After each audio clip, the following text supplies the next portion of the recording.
ಪ್ರೆಷರಲ್ಲಿ ಕೆಲಸ ಮಾಡ್ತಾ ಇದ್ವಿ. ಒಂದು ಕಡೆ ಅನ್ನ ಫ್ರಮ್ ಮೆಕ್ಸಿಕೋ ಶೂಟ್ ಮಾಡ್ತಾ ಇದ್ವಿ, ಇನ್ನೊಂದು ಕಡೆ ಜಿಂಗೋ ಟೀಸರ್ ಶೂಟ್ ಮಾಡ್ತಾ ಇದ್ವಿ.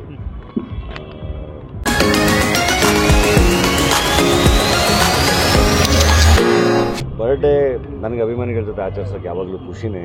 ಬಟ್ ಈ ಸರಿ ನಮ್ಮದು ಶೂಟು ಇದೆಲ್ಲ ತುಂಬ ಪ್ರೆಷರಲ್ಲಿ ಕೆಲಸ ಮಾಡ್ತಾ ಇದ್ವಿ. ಒಂದು ಕಡೆ ಅನ್ನ ಫ್ರಮ್ ಮೆಕ್ಸಿಕೋ ಶೂಟ್ ಮಾಡ್ತಾ ಇದ್ವಿ, ಇನ್ನೊಂದು ಕಡೆ ಜಿಂಗೋ ಟೀಸರ್ ಶೂಟ್ ಮಾಡ್ತಾ ಇದ್ವಿ.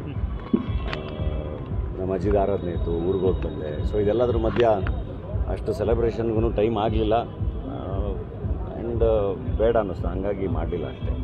ಅದು ಬಿಟ್ಟರೆ ಓಕೆ. ಅವಾರ್ಡ್ ಅನ್ನೋದು ಎಷ್ಟು ಪ್ರೀಸಿಯಸ್ ಆಗಿರುತ್ತೆ ಅನ್ನೋದು ಯಾವಾಗಲೂ ಅಲ್ಲ, ಸ್ಕೂಲಲ್ಲಿ ಮಕ್ಕಳಿಗೆ ಪ್ರೈಸ್ ಬಂದಾಗ ಎಷ್ಟು ಖುಷಿ ಪಡ್ತಾರಲ್ಲ, ಹಂಗೆ ಕಲಾವಿದರುಗಳಿಗೆ ಯಾವಾಗಲೂ ಏನಾದರೂ ಒಂದು ಮೋಟಿವೇಶನ್ ಬೇಕಿರುತ್ತೆ. ಆ ಥರದ್ದೊಂದು ಮೋಟಿವೇಶನ್ ಈ ಥರ ಅವಾರ್ಡ್ಗಳಿಂದ ಸಿಗುತ್ತೆ ಅದು ಬಂದಾಗ ಎಲ್ಲ. ಡೆಫಿನೆಟ್ಲಿ ಅದು ಇನ್ನೊಂಚೂರು ಪುಷ್ ಕೊಡುತ್ತೆ ಯಾವಾಗಲೂ ಕಲಾವಿದರುಗಳಿಗೆ. ಓಕೆ ಸರ್, ಬರವಣಿಗೆಗೆ ನೀವು ನಾಮಿನೇಟ್ ಆಗಿದ್ದೀರಾ?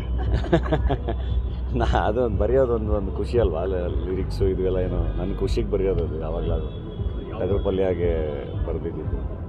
ಲಿರಿಸಿಸ್ಟಾಗಿ ನಾಮಿನೇಟ್ ಆದಾಗ ಖುಷಿ ಆಯ್ತು ನನಗೆ, ಪರವಾಗಿಲ್ಲ. ಅದಕ್ಕೂ ಪ್ರೈಸ್ ಬರುತ್ತೆ ಅಲ್ಲೋ ಗೊತ್ತಿಲ್ಲ, ಬಟ್ ನಾಮಿನೇಷನ್ ಆಗಿರೋದು ಯಾವಾಗಲೂ. ಈವನ್ ಫಿಲ್ಮ್ ಫೇರಲ್ಲೂ ಲಿರಿಸಿಸ್ಟ್ಗೆ ನಾಮಿನೇಟ್ ಆಗಿತ್ತು, ಆದರೆ ಅಲ್ಲಿ ನಮ್ಮ ಕವಿಗಳಿದ್ದರು ಲಕ್ಷ್ಮಣ್ ರಾವ್ ಅವರು, ಸೊ ಅವ್ರಿಗೆ ಸಿಕ್ತು. ಬಟ್ ವೆರಿ ಹ್ಯಾಪಿ ಅವ್ರಗಳ ಜೊತೆ ಎಲ್ಲ ನಾಮಿನೇಷನ್ ಆಗೋದು ಸಾಹಿತ್ಯಕ್ಕೆ.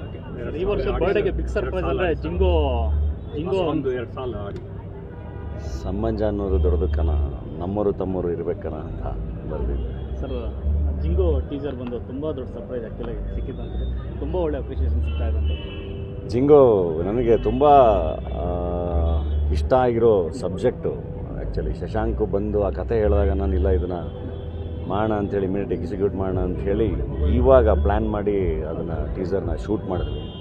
ಸ್ಕ್ರಿಪ್ಟ್ ವರ್ಕು ಆಲ್ಮೋಸ್ಟ್ ಆಗಿದೆ, ಇನ್ನೊಂದು ಸ್ವಲ್ಪ ಕೆಲಸ ನಡೀತಾ ಇದೆ, ಶೂಟಿಂಗ್ ಶುರು ಮಾಡಬೇಕು.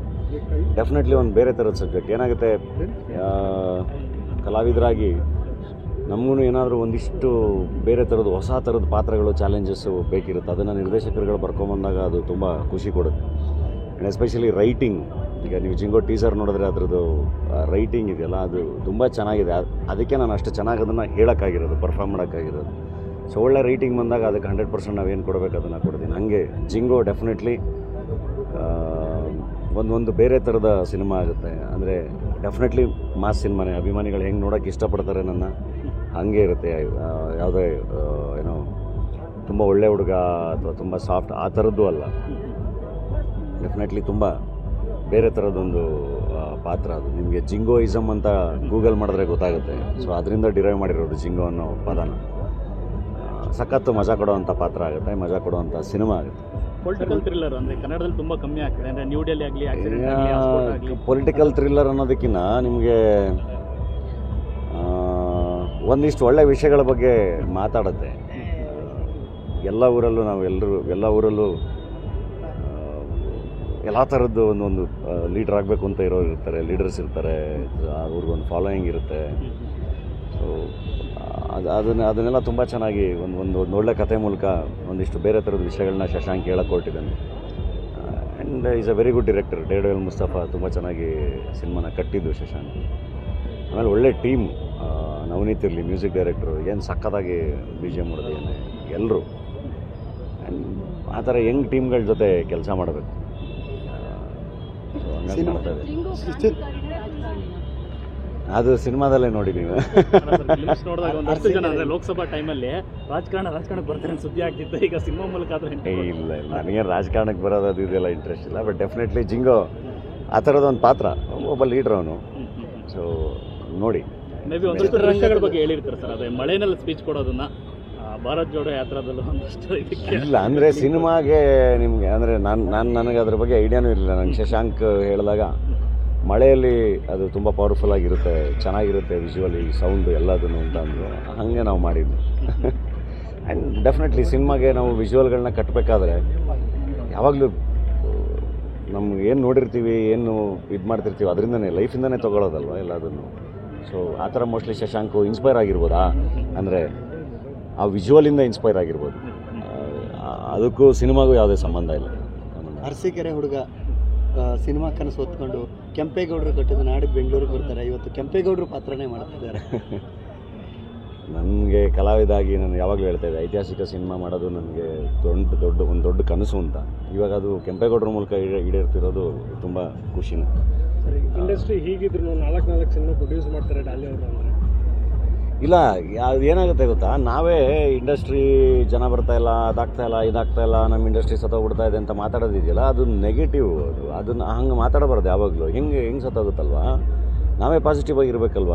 ಈಗ ನಾವು ಆಯಿತು ಸಿನಿಮಾಗೆ ಯಾರೂ ಬರ್ತಾ ಇಲ್ಲ ಅಂತ ಸಿನಿಮಾ ಮಾಡೋದು ನಿಲ್ಲಿಸ್ಬಿಟ್ರೆ ಹಿಂಗೆ ಆಬ್ವಿಯಸ್ಲಿ ಸತ್ತೋಗುತ್ತೆ. ಅದು ಕಂಟಿನ್ಯೂಸ್ ಆಗಿ ಎಫರ್ಟ್ ಆಗ್ತಿರ್ಬೇಕಲ್ಲ. ಸೋಲು ಗೆಲುವು ಎಲ್ಲದೂ ಇದ್ದೇ ಇರುತ್ತೆ, ಬಟ್ ಕಂಟಿನ್ಯೂಸ್ ಎಫರ್ಟ್ ಇರಬೇಕು. ಇಲ್ಲಿ 100 ಕುಟುಂಬಗಳಿದೆ, ಕಾರ್ಮಿಕರಿದ್ದಾರೆ, ಸಿನಿಮಾಗಳು ನಡಿಬೇಕು, ಆಡಿಯನ್ಸ್ ಬರ್ತಾರೆ. ಬಂದ್ರಲ್ಲ ಈಗ ಭೀಮಾಗೆ, ಕೃಷ್ಣ ಪ್ರಣಯ ಸಖಿಗೆ ಬರ್ತಿದ್ದಾರಲ್ವ, ನೋಡ್ತಿದ್ದಾರಲ್ವ. ಸೊ ಸಿನಿಮಾಗಳು ಮಾಡಬೇಕು.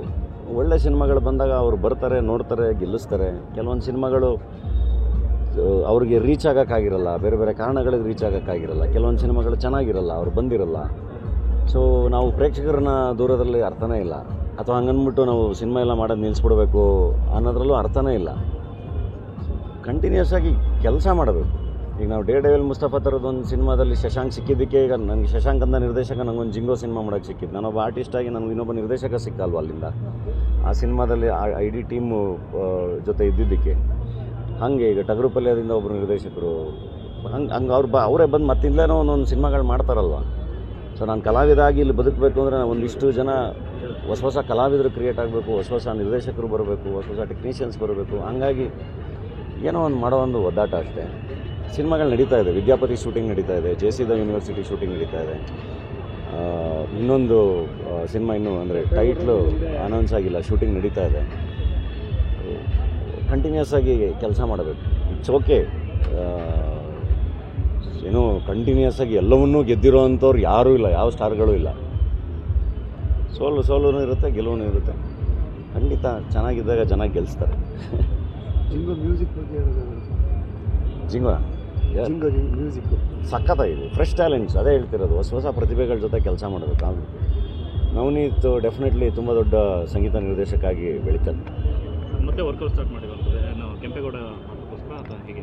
ಜನರಲ್ ಆಗಿ ನಾವು ಫಿಟ್ ಆಗಿರಬೇಕಲ್ಲ. ಪ್ರೇಕ್ಷಕರಿಗೆ ಅದೇನಾಗುತ್ತೆ, ಕಲಾವಿದರಾಗಿ ನಾವು ಪಾತ್ರಗಳಿಗೋಸ್ಕರ ಕೆಲವೊಂದು ಸರಿ ಚೇಂಜ್ ಮಾಡ್ಕೊಂಬಿಡ್ತೀವಿ.